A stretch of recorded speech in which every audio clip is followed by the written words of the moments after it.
Lisa Sanchez, welcome to the conversation today. Thank you. Thank you for having me. It is a real pleasure. You're joining us from California. I'm south of Salt Lake City in Utah. Today, we're going to be talking about employee experience and what leaders can do to have a positive impact on that. Of course, leaders are going to impact employee experience one way or the other. And, ideally, it's in a positive way, not in a negative way. We want everyone to have a Absolutely. fantastic experience. We've all been there. We've all worked with bosses who are kind of either incompetent or jerk bosses or things like that. And that really, really negatively impacts folks in the workplace. But the opposite is also true. When you work with a really great leader, it can make all the difference in the world. And there are some pretty simple, consistent things leaders can do to really dramatically improve that employee experience. So we're going to unpack that and explore that together today. As we get started, I wanted to share Lisa's bio with everybody. Lisa M. Sanchez is an author, life coach, and the vice president for employee experience and engagement at ArtCenter College of Design in Pasadena, California. She leads a team dedicated to enriching the experiences and engagement for faculty and staff. Critical to this work is her direct work with Abide, or Access, Belonging, Inclusion, Diversity, and Equity, and organizational culture. Born and raised in LA, Sanchez received her bachelor's degree in communication studies from California State University, Northridge, a master's degree in organizational management from the University of Phoenix, and is a certified professional life coach. I could go on, so many really cool things about you and your background, but before we continue with the conversation, anything you would like to highlight for the audience? I'm ready to get into the conversation. I bring 30 years in this space of human resources. I put that in air quotes because it has transitioned over time. Sure. And now more than ever, the employee experience is elevated. It is. The employee experience is absolutely elevated. And let's start there. Anyone who's in the audience today surely has heard the term employee experience, unless you're a complete, new person to this arena. It really does drive so much of the conversation these days. But I also find that different organizations, different leaders often think about employee experience quite differently. So for you and for your organization, what do you mean by employee experience? Absolutely. So we know that this field of human resources has transitioned over time, right? Back in the olden days, we called it personnel. And then over time, it has transitioned to people and culture because HR practitioners have a pivotal role, not only in culture, but the people experience, right? And so, what I want folks to recognize right away is that COVID created a whole new employee. Yeah. The values are different, family became much more cherished and important, work life integration, as I like to call it, versus work life balance.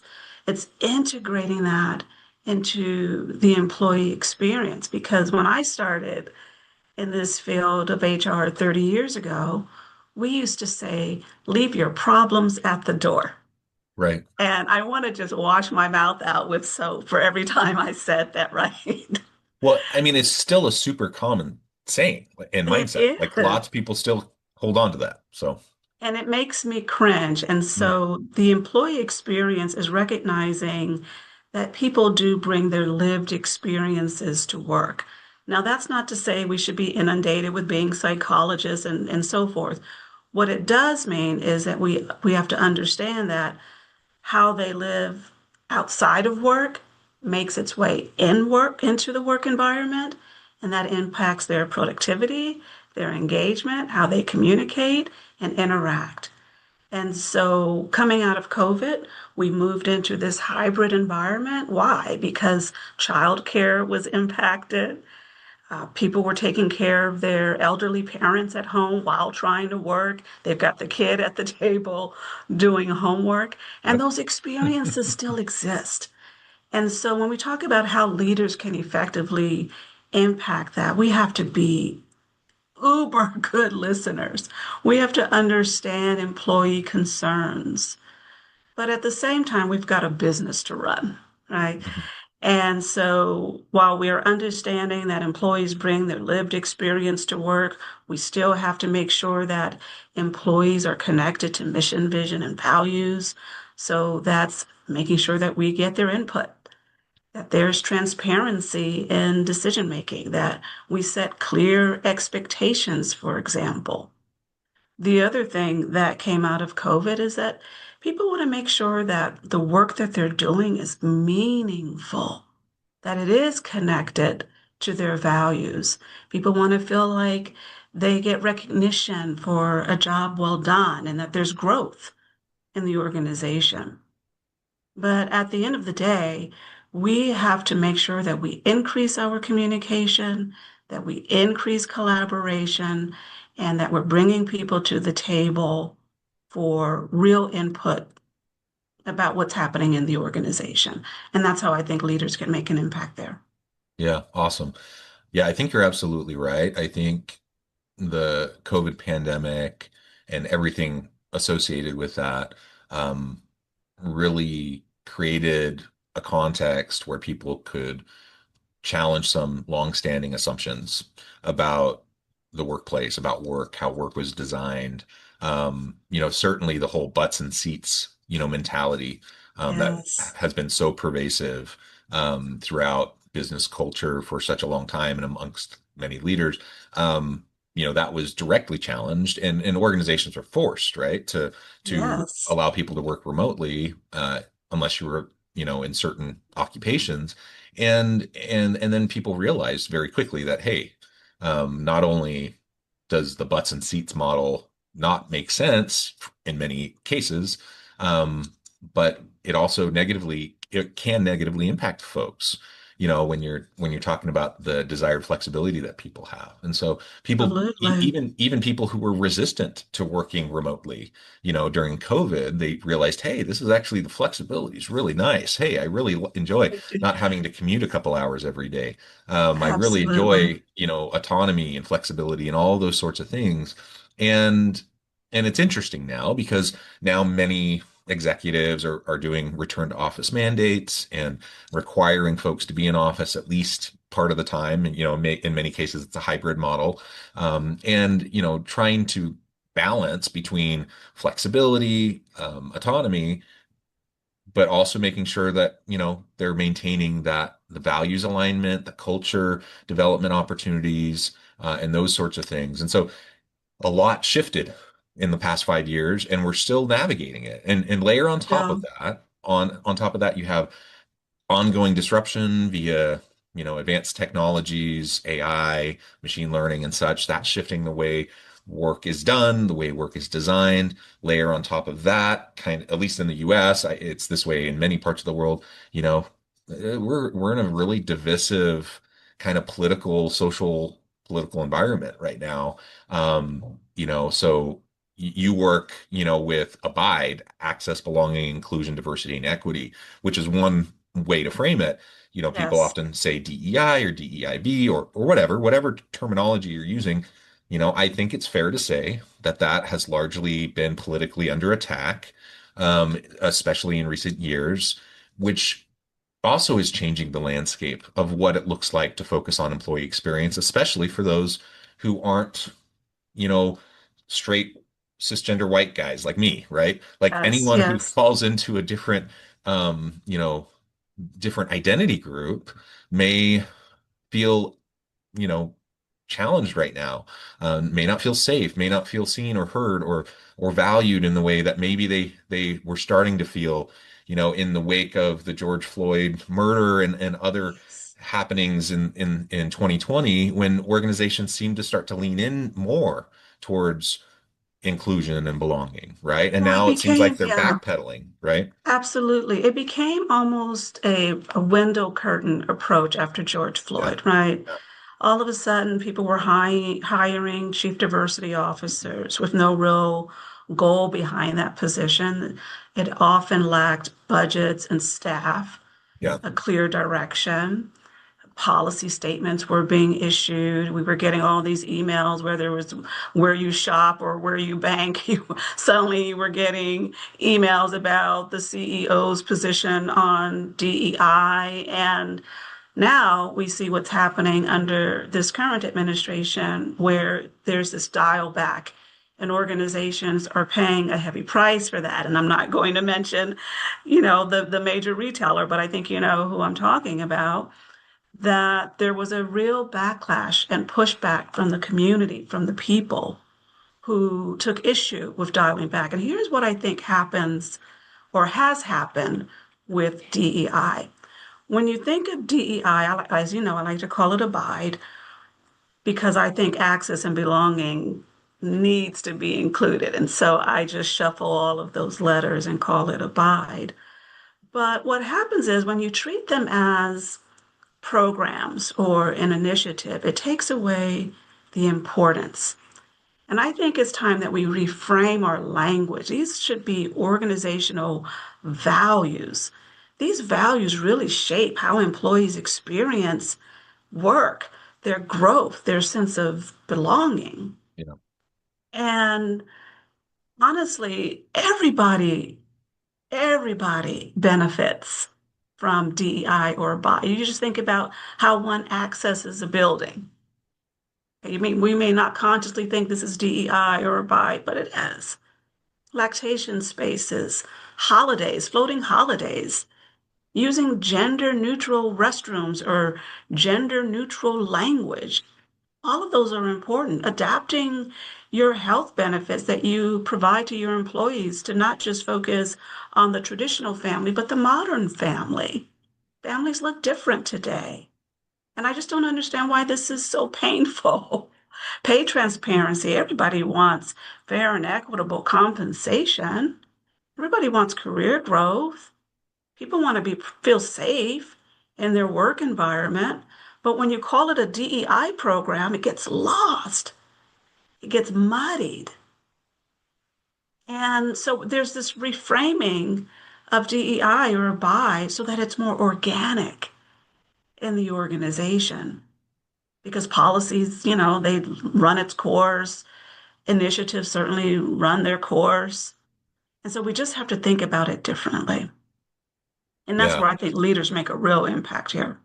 I completely agree. And whether we're talking about DEI focused stuff or just, other general elements of employee experience, the window dressing approach doesn't work, right? So certainly in the wake of the George Floyd murder, there's been an ongoing like political tension around all of this for a long time. Like that's not anything new. It's just been ramped up more. And in part, I think it was a backlash towards kind of this feeling like the pendulum swung too far one direction and people were feeling uncomfortable about that. But part of it was people were noticing that a lot of what was coming out after, the George Floyd murder was window dressing. They were That's right. realizing this isn't real. These are, slogans on the wall, a statement on the website, that this is performative. And if it's just performative, then very quickly people start to feel um it doesn't engender trust, right? Like Right. you want to feel true connection to the meaning, the purpose, the values of the organization, not just a PR spin of what people might be putting out. And that certainly, I think was a part of why we're seeing pendulum swings. Because I agree with you. I think most people, I mean, there are some who probably don't, but most people don't wake up in the morning thinking about how they want to squash minorities or, certain Exactly. identity groups or anything. They just want everyone to be treated fairly, including themselves. They just want to feel like they belong and that they have opportunities to contribute in meaningful ways. I think pretty much everyone agrees with that. And Yes. it's unfortunate that it's become so politicized and labeled in certain ways that it's hard now to have these conversations.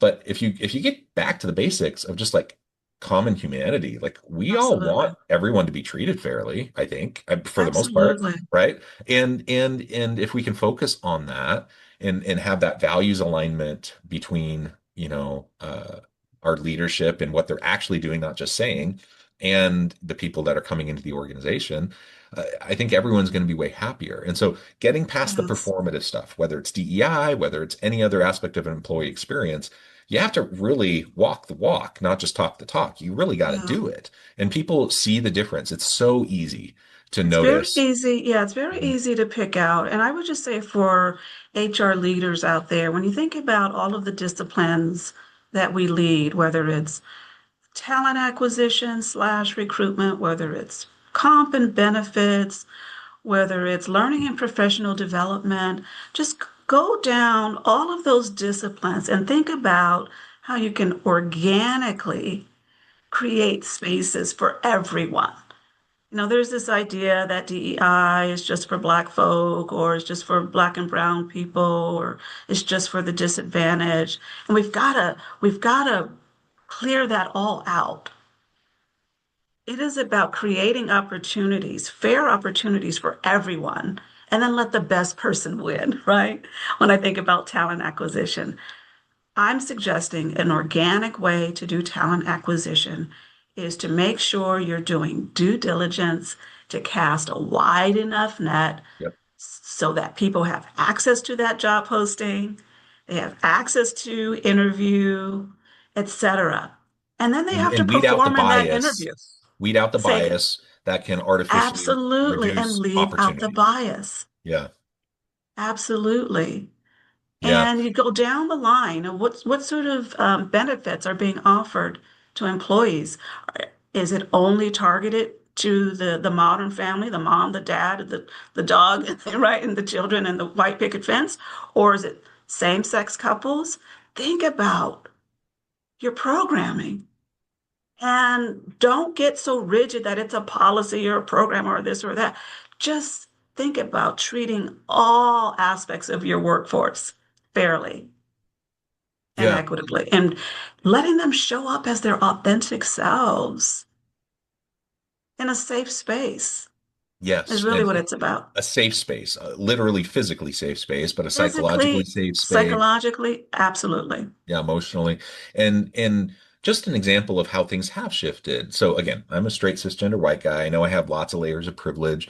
But you've articulated like there's lots of different forms of diversity.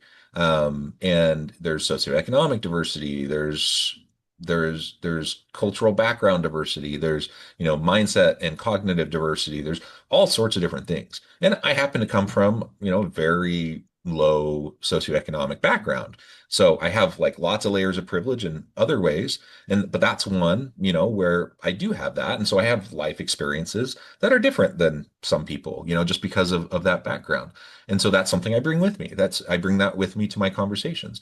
And everyone has that, everyone has different forms of diversity that they bring with them to the table. And so we can see that, we can value that, and let everyone know that they're safe to bring that with them and to have that inform their leadership, their decision making, how they work together in a team, all of those things, and it becomes really valuable. And well, if it's leveraged, it can be very valuable to the It's organization. leveraged, yes, if it's Yeah. leveraged. And those are, I think, the diverse perspectives that really help organizations thrive, right? There's definitely a benefit to bringing diversity into an organization, but we have to remove this idea that somehow diversity means quotas. And that's not what we're talking about here. No, no. Well, and, Yeah. and an example of something that has improved just in the last decade quite a bit, and that is around maternity or paternity leave, right? And there's still room Yes. for this to improve. But when Yes. I first started, I have 6 children. Oh, wow. You were talking earlier about like during COVID and having the kids at the table. Like, oh Yes. my gosh, my wife and I both working from home with 6 kids all at the kitchen table, all of us trying to do schoolwork and work and trying to do all that. It was Exactly. but but I for none of the children, my youngest is 12. And so a paternity leave policy did not exist for any when any of my children were born. So Wow. my wife had maternity leave, but there wasn't any paternity leave. And gratefully, that has changed. Like now, the organization offers, the opportunity for any parent or caregiver to take that leave, which is such a huge improvement. I wish it would have been around Absolutely. when I was having kids too, but at least it's around now. And I think it's a good example of like a relatively small tweak to an existing policy to just allow it to apply to not just the moms, but also to the dads Absolutely. or But any that's a caregiver. benefit of DEI, though. Hmm. That is a direct reflection of DEI that people don't recognize because they think it's just black or white. It's, hiring enough black and brown people. But when we think about employee experiences, it includes everyone. Everyone benefits. Yeah. And so I think that it's changing that perspective on what it means to work in an organization that values DEI or abide.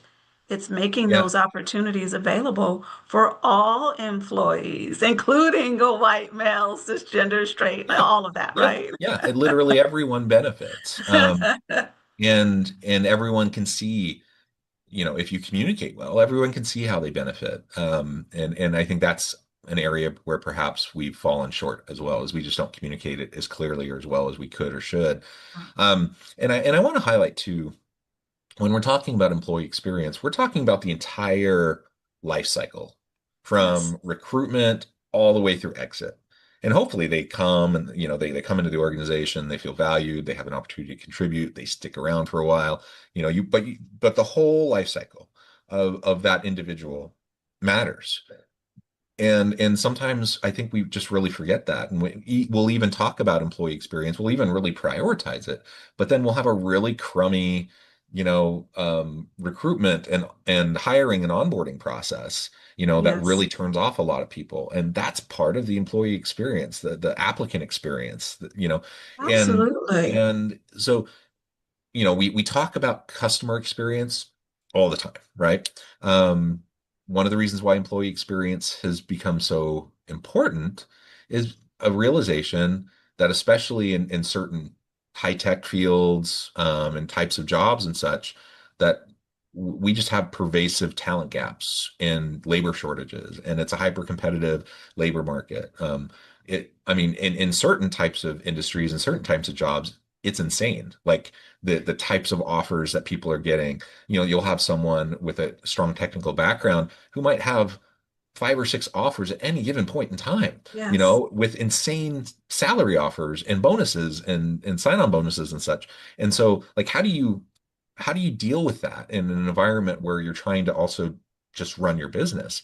And it comes back to the holistic employee experience, the whole life cycle. Treat people well, let people know that you are an employer of choice, that you are a place where everyone wants to work, where they want to come and they want to stay because they have opportunity, because they can grow, because their values align, and because they feel that they truly belong. Like that is the environment that we want to create. And we have to get that's past exactly the right. window dressing. We have to get past the just the empty words, and we have to actually do it. And when we see policies, policies, procedures that are out of alignment with that goal, then we have to make adjustments, right? So that they Yeah. are. So that's one of the reasons why we changed our name away from human resources. And I went through a process in 2022 to sell, if you will, changing our name from human resources to the Office of Employee Experience and Engagement. And in large part, that had to do with coming through and out of the pandemic. But what it highlighted for us is that we needed to be more people centered. Hmm.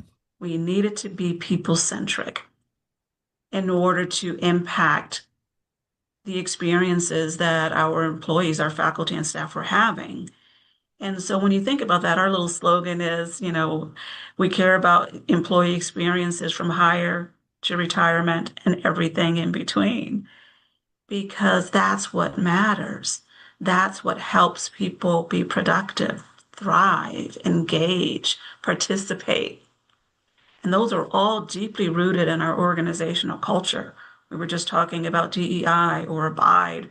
Those have to be foundational to your organizational culture. It's almost like the sturdy legs Mm. of the culture, of the environment. Because if that's shaky, has cracks, you're not going to have people running towards strategy. I'm a huge fan of culture eats strategy for breakfast. I always say pick a meal, right? Doesn't matter which meal. Your culture is always going to eat up your strategy when people don't feel seen or heard, when they don't feel like they have a voice at the table, when they don't have opportunities for growth, when they don't see transparency. Those things create a disgruntled or unhappy employee, and they're not going to be running to that finish line to get to that wonderful strategic plan that was just created. And so when you strengthen your organizational culture that's rooted in abide, you have a much better chance of getting those strategies done. Absolutely. Well, Lisa, this has just been a fantastic conversation. I know at the time I need to let you go and get on with your busy day, but before we wrap up, I just wanted to give you a chance to share with the audience how they can connect with you, find out more about your work, and then give us a final word for today. All right, final word. Oh, I like that. I'm going to leave that for last. But to contact me, you can reach me at my employer, lisa.sanchez at artcenter.edu. Part of what I do, I'm an author. I wrote a book called Looking for Love in a Garbage Can, A Journey of Healing, How I Survived an Alcoholic Environment. So while the title of the book is catchy, if you will, there's a deep story about a wounded girl who would show up at work because she came from a dysfunctional work, home environment, and how I showed up at work. And that's why it changed who I am as an HR leader, because I know that there's another Lisa Sanchez out there who just dealt with a rampage, a Mm. drunken rampage from their father or their partner or their spouse, right? And so looking for love in a garbage can is how I dug my way out of that in order to be who I am today. So it's a self-improvement, self-help book. Looking for Love in a Garbage Can is available on Amazon.com. Last words of the day is recognize that while Abide or DEI is being attacked, if you will, today, you can reframe that to be more value focused rather than a program and initiative. But last and final word, be kind. Choose to be kind. Choose to be kind. I love it. Lisa, thank you so much. It's been a real pleasure. I encourage the audience to reach out, to get connected, find out more about what Lisa can do for you, check out the book. And as always, I hope everyone can stay healthy and safe, that you can find meaning and purpose at work each and every day. And I hope you all have a great week.